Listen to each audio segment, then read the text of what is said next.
ओम तत्सत सर। ओम तत्सत। सर, हमारा आज का प्रश्न अध्याय 2 से संबंधित है कि महाभारत के युद्ध में अर्जुन के पास अपना एक विकल्प यह था कि वो समर्पित हो जाएं, सरेंडर कर दें। अगर नैतिकता की दृष्टि से देखा जाए तो अर्जुन ने अपने बंधुओं को ना मारने की और बड़े स्तर पर नरसंहार ना होने देने की बात कही, वो न्याय संगत जान पड़ती है। तो कृष्ण जी अर्जुन को क्षत्रिय धर्म निभाने और शोक ना करने को क्यों कह रहे हैं? क्योंकि श्लोक संख्या 2.31 यानी चैप्टर जो अध्याय 2 है उसके 31वें श्लोक में श्री कृष्ण जी बता रहे हैं कि अपने धर्म को देखकर भी अर्जुन तुम भय करने योग्य नहीं हो, यानी तुम्हें भय नहीं करना चाहिए, क्योंकि क्षत्रिय के लिए धर्म युक्त युद्ध से बढ़कर दूसरा कोई कल्याणकारी कर्तव्य नहीं है। अब यहाँ कन्फ्यूज़न ये मुझे समझ आ रही है कि एक मानवता के दृष्टिकोण से देखा जाए तो अर्जुन सही कह रहे हैं, लेकिन क्षत्रिय धर्म के दृष्टिकोण से देखा जाए तो कृष्ण जी की बात सही लग रही है। उसी के 32वें श्लोक में सेकंड ही चैप्टर के उन्होंने ये भी बताया है अर्जुन को कि अगर वह क्षत्रिय धर्म का सही प्रकार से पालन करेंगे तो उन्हें स्वर्ग की प्राप्ति होगी। कहा है, सही बात है। जी। अब जो है यहाँ पर जैसा कि आपने कहा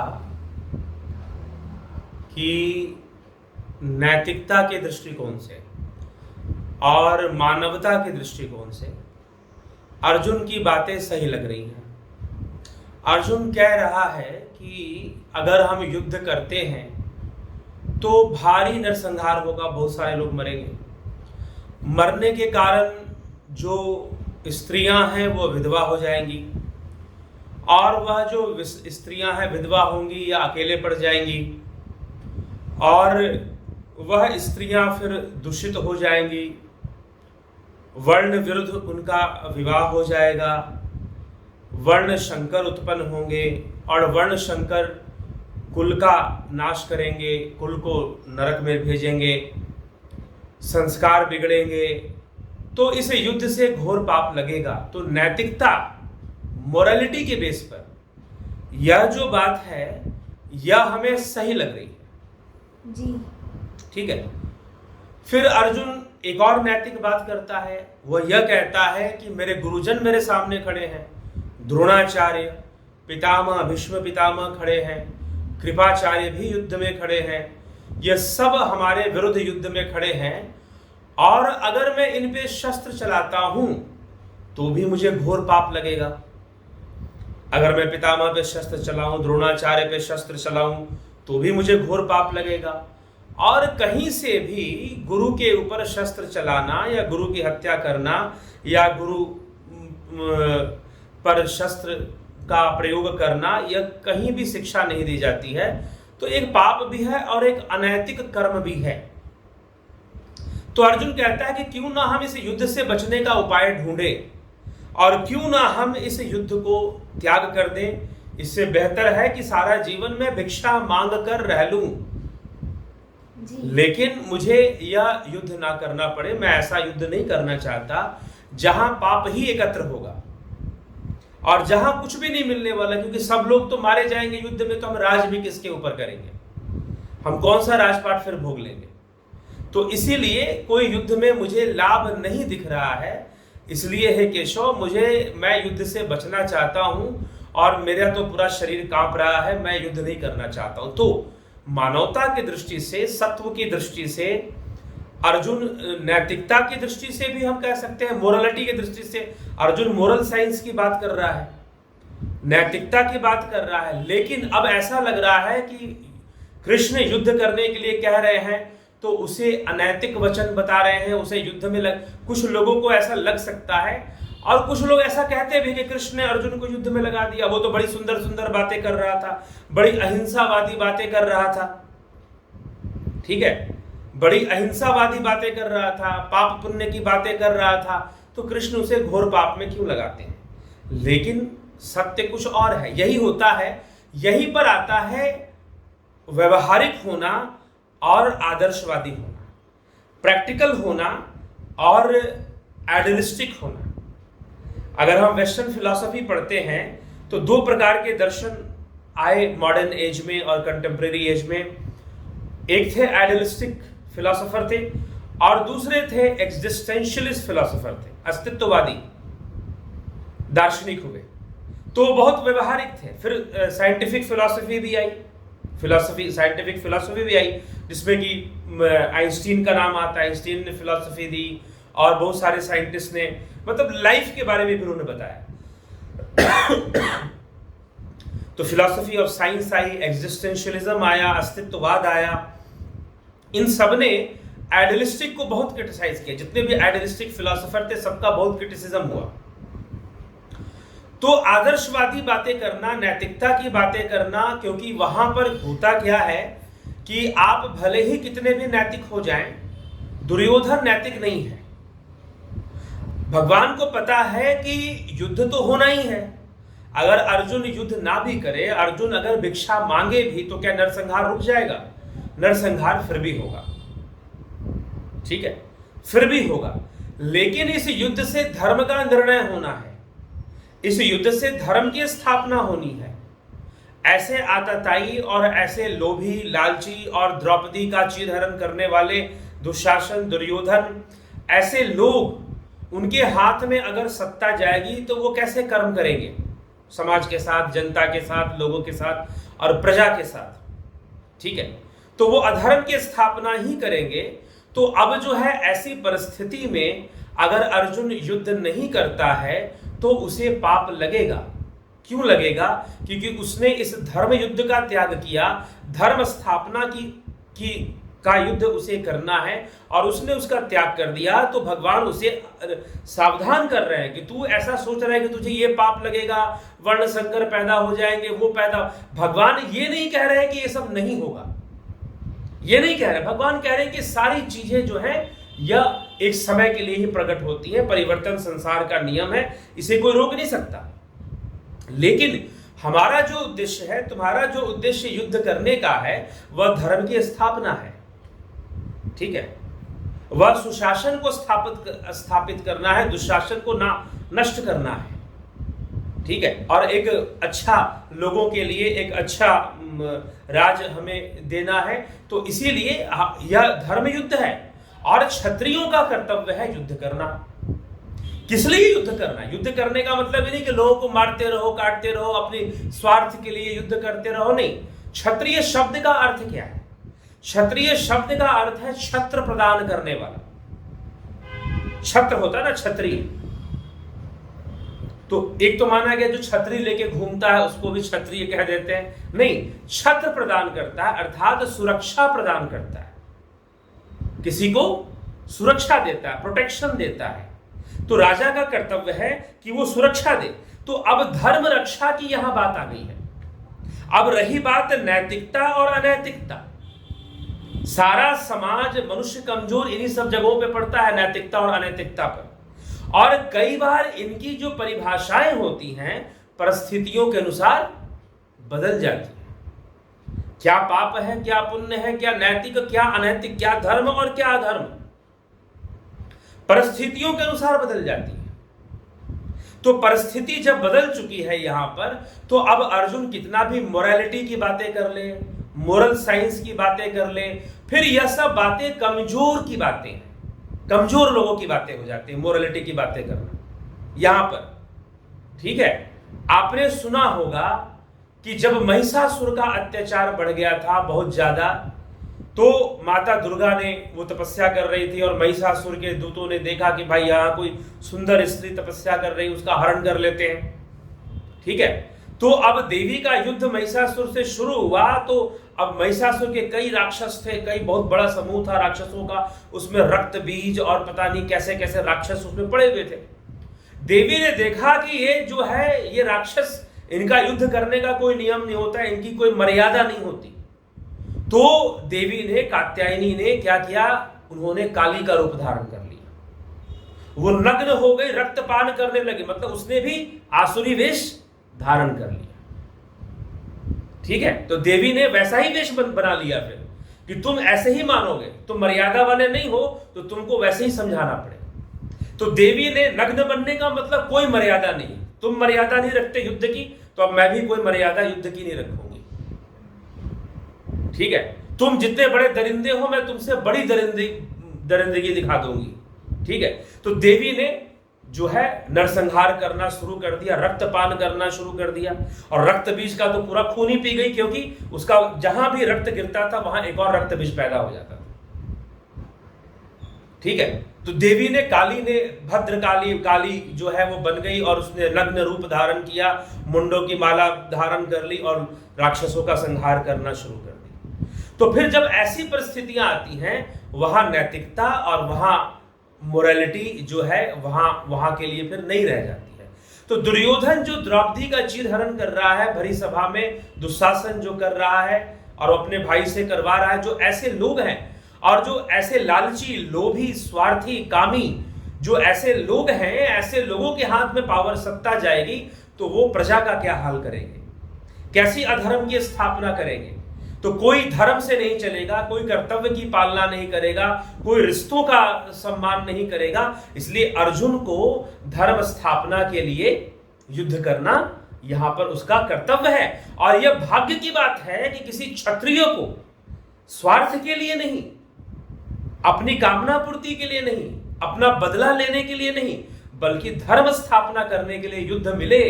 वैसे तो धर्म की स्थापना शास्त्रों के प्रवचन से होती है, विचारों से होती है। महापुरुष या जो ज्ञानी लोग हैं अपना प्रवचन करके धर्म की स्थापना वो भी कर रहे हैं, लेकिन अगर किसी क्षत्रिय को धर्म के लिए युद्ध करना पड़े तो यह उसका परम सौभाग्य है, क्योंकि क्षत्रियों को धर्म युद्ध जल्दी मिलता नहीं है। वो शत्रुओं से लड़ रहे होते हैं या बदले की भावना से युद्ध कर रहे होते हैं। लेकिन अर्जुन भाग्यवान क्षत्रिय है कि उसे धर्म स्थापना के लिए युद्ध करने का अवसर प्राप्त हो रहा है। इसलिए भगवान यहां पर कह रहे हैं कि तू अवसर ऐसा प्राप्त हो रहा है और फिर तुझे जो धर्मावलंबी लोग हैं, जो धर्म को मानने वाले ऋषि मुनि हैं, उनका वरदान, उनका आशीर्वाद तुम्हें मिलेगा तो तुम स्वर्ग की प्राप्ति भी करोगे। तुम सिर्फ एक पक्ष को देख रहे हो, दूसरा पक्ष नहीं देख रहे। ये भगवान उसे दूसरा पक्ष भी दिखा रहे हैं। ठीक है, तो इसीलिए अर्जुन एक मोह में है, क्योंकि उसका पूरा कुटुंब वहां पर मरता हुआ दिखाई दे रहा है, और मरते भी हैं, उसके पुत्र मारे जाते हैं, दुर्योधन अभिमन्यु मारा जाता है, घटोत्कच मारा जाता है, ये सब पुत्र थे पांडवों के। ठीक है, और भी कई पुत्र मारे जाते हैं, द्रौपदी के 5 पुत्र मारे जाते हैं युद्ध में। ठीक, तो इस प्रकार से यह समस्या है। तो यह बात भी अर्जुन का कहना सही लग रहा है एक दृष्टिकोण से। एक जो लोग, इसीलिए जो एथिक्स है, जो नैतिकता है, जो मोरालिटी है, वो एक बार के लिए सही है, ठीक है, एक परिस्थिति में सही है, लेकिन समय और परिस्थिति के अनुसार जब हम देखते हैं कि ऐसा समय चल रहा है, ऐसा बुरा समय चल रहा है, तो वहां पर फिर जो शक्तियां होती हैं वो वैसे ही फिर काम करती हैं। और जिनके पास योग बल है, कृष्ण योगेश्वर है, तो उनके लिए ना तो कोई नैतिकता होती है और ना ही उनके लिए कोई आदर्श होता है, बल्कि उनके द्वारा किया गया कर्म ही सबके लिए आदर्श हो जाता है। ठीक, तो इसीलिए भगवान जो है इस प्रकार का उपदेश अर्जुन को देते हैं कि तुम्हें जो है युद्ध करना है, और यह जो युद्ध है तुम्हारे लिए स्वर्ग का खुला दरवाजा है। अगर तुम वीरगति को प्राप्त होते हो, मृत्यु होती है युद्ध में, तो स्वर्ग जाओगे, नहीं तो एक क्षत्र राज को भोगोगे। ठीक, इस प्रकार से भगवान ने प्रेरित करते हुए अर्जुन को कहा है और उसे युद्ध का महत्व समझाया है कि यह युद्ध तुम्हें, धर्म स्थापना का जो युद्ध तुम्हें मिल रहा है समाज की, वह एक जो है क्या है, वह जरूरी है और वह तुम्हारे लिए स्वर्ग का द्वार है जी। ठीक है, तो जो लोग युद्ध, जैसे कि आज भी वर्तमान में धर्म के लिए, धर्म को खत्म करने वाले आतताई और ऐसे लोग हैं जो सनातन को खत्म करना चाहते हैं, मिटा देना चाहते हैं, और वो कोई मर्यादा नहीं रखते। तो फिर ऐसे लोगों के साथ कैसी मर्यादा रखनी, जो वो जब पता ही है कि वो वैशी बन चुके हैं, वो वैशी लोग हैं, दरिंदे लोग हैं, तो उनके साथ फिर जब तक आप वैसे करके उनको रोकने का प्रयास आप नहीं करते हैं, तब तक जो है उसको नहीं रोका जाता, और फिर यह जो युद्ध है अवश्यंभावी हो जाता है। उसको समय समय पर ऐसे युद्ध होते ही रहते हैं और उसको करना ही पड़ता है, उसका कोई विकल्प नहीं होता है। तो अर्जुन के पास भी कोई विकल्प नहीं है वास्तव में। अर्जुन विकल्प ढूंढने में लगा है लेकिन कोई विकल्प है नहीं। तो वैसे ही समाज को भी समझना पड़ता है कि ऐसे समय आ जाते हैं जहां पर हमें युद्ध के लिए ही तैयार होना पड़ता है, दूसरा कोई विकल्प नहीं बचता है। ठीक है जी। तो यह इसका उत्तर है, यह इस बात को हमें समझना चाहिए। तो यही है, तो इसीलिए अर्जुन को कि युद्ध के, लेकिन अब भगवान यह भी नहीं चाहते हैं कि अर्जुन जो है मर्यादाहीन होकर युद्ध करे, या फिर वह जो है अज्ञानी बनकर स्वार्थ के वशीभूत युद्ध करे। स्वार्थ तो उसके अंदर है ही नहीं, क्योंकि सत्वगुण उसके ऊपर हावी है। तो भगवान उसे आत्मज्ञान की प्रेरणा देते हैं, जीवन का सत्य बताते हैं कि कौन मर रहा है, कौन जी रहा है। सब प्राणी तो प्रकट और अप्रकट हो रहे हैं। जन्म से पहले अप्रकट थे, मृत्यु के बाद अप्रकट रहेंगे, बीच में ही प्रकट दिखाई देते हैं। तुम इसके लिए शोक मत करो। आत्मा का रहस्य इसीलिए भगवान बतलाते हैं ताकि जन्म मृत्यु का जो शोक है अर्जुन के मन में वो हमेशा के लिए खत्म हो जाए और वो शोक ना करे। इसलिए आत्मज्ञान का विषय, भगवान आत्मज्ञान का उपदेश वहां पर अर्जुन को देना शुरू करते हैं भगवान श्रीमद् भगवद गीता में। ठीक है सर, इसी से एक प्रश्न निकला है कि पुण्य और पाप का जो ज्ञान होता है वो आत्मज्ञान से कितना भिन्न है और कितना उसके साथ? नहीं, पुण्य और पाप का ज्ञान तो कर्म का ज्ञान है। जी। आत्मा कर्म से परे है। जी। जो आत्मा में स्थित हो जाता है वो जीव भी कर्म से परे हो जाता है, उसे कर्म का कोई दोष नहीं लगता। ठीक है, तो आत्मा ही सत्य है, बाकी तो जीव से पाप पुण्य होता ही रहता है।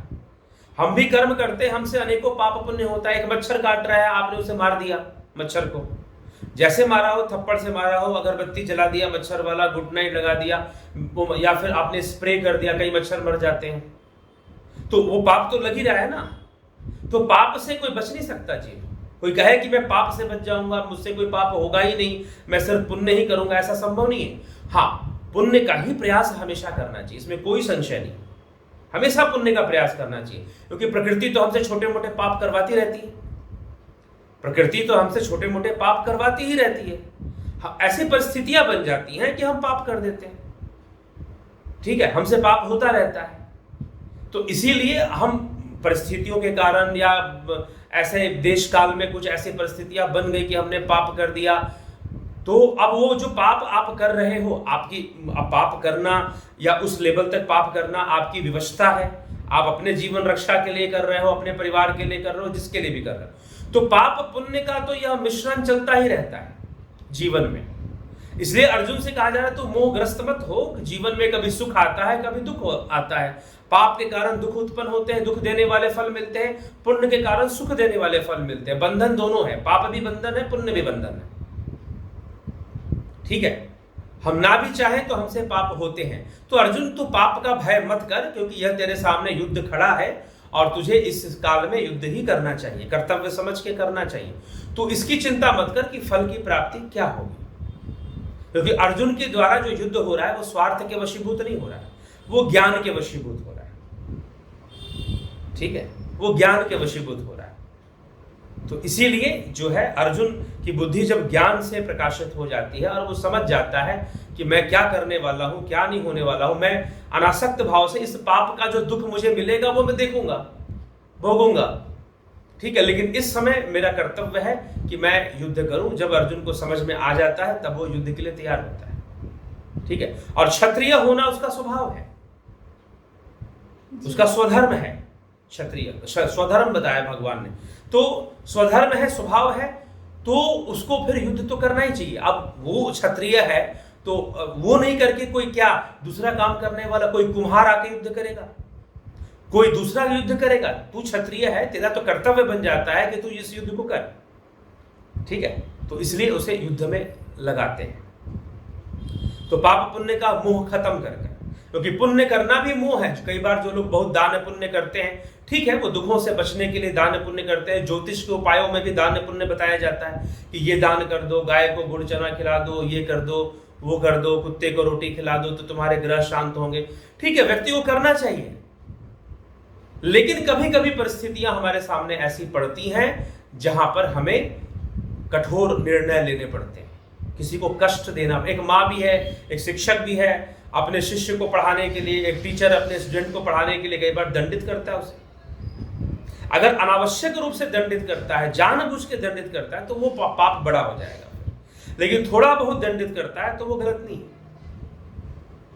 तो वैसे ही कई बार परिस्थितियां युद्ध के लिए हमें विवश कर देती है, ठीक। तो इसीलिए अर्जुन वैसी परिस्थिति में है और युद्ध छोड़ना उसके लिए संभव नहीं है, क्योंकि उसके छोड़ने से भी युद्ध रुकने वाला नहीं है।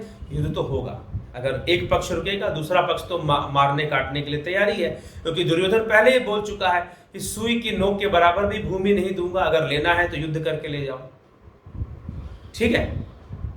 ये चीज तो इसीलिए पाप पुण्य जो है उससे बिना मोहित हुए युद्ध करने के लिए कृष्ण प्रेरित कर रहे हैं, ठीक है जी। चलिए, तो इसी के साथ अभी इस व्याख्यान को हम विराम देते हैं। आगे की श्रीमद् भगवद गीता पे जो चर्चा हम आगे करेंगे, ठीक है। चलिए, ओम तत्सत। ओम तत्सत सभी को।